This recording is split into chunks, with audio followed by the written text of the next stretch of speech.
Luhansk क्या मामला है भाई, क्या हो गया?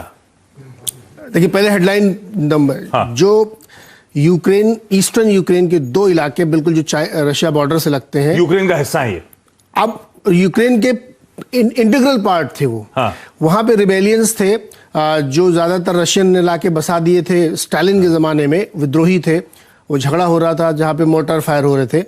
तो उन दोनों इलाकों को रशिया ने इंडिपेंडेंट मान्यता दे दी, रिकॉग्नाइज कर दिया कि ये हमारे हिसाब से स्टेट्स हैं, दोनों independent, Republic of Donetsk, Republic of Luhansk, और उसको रिकॉग्नाइज किया, टेलीविजन पे अनाउंस किया, उनके विद्रोही नेताओं के साथ कॉन्ट्रैक्ट साइन किया और अपनी सेना भेज दी वहां पे उनकी सुरक्षा रक्षा के लिए।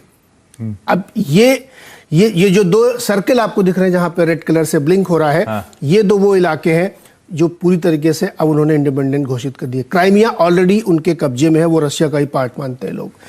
तो ये जो डेवलपमेंट हुआ ये बहुत ही खतरनाक माना जाएगा, क्योंकि झगड़ा चल रहा था कि एक्सेशन नहीं करना चाहिए, उन्होंने एक्सेशन से 2 कदम आगे बढ़ के अनाउंस कर दिया। इमीडिएट रिएक्शन हुआ कि यूनाइटेड सिक्योरिटी काउंसिल में आज इस पर बैठक होगी। मजे की बात यह है कि रशिया उसका पार्ट है और वीटो पावर है, चाइना उसका पार्ट है, वीटो पावर है। तो फ्रांस, ब्रिटेन और यूएस क्या कर पाएंगे ये देखने वाली बात होगी, दिन के दौरान डेवलपमेंट होगी। 5 मेंबर जो है जो वीटो पावर वाले हैं उनमें से 2 रशिया और चाइना है।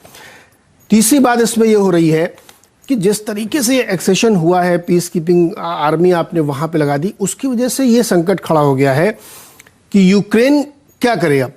अगर आप उसको नहीं बचाते हैं, केवल सैंक्शन लगाते हैं, जैसे अमेरिका ने अनाउंस कर दिया है कि उन दोनों इलाकों में डोनेट्स्क, लुहांस्क के जितने भी काम है उसमें सैंक्शन है, वहां के लोगों पे, वहां के बिजनेस पे, उनसे रिलेटेड सब पे सैंक्शन लगा दिए। ब्रिटेन भी सैंक्शन लगाने जा रहा है।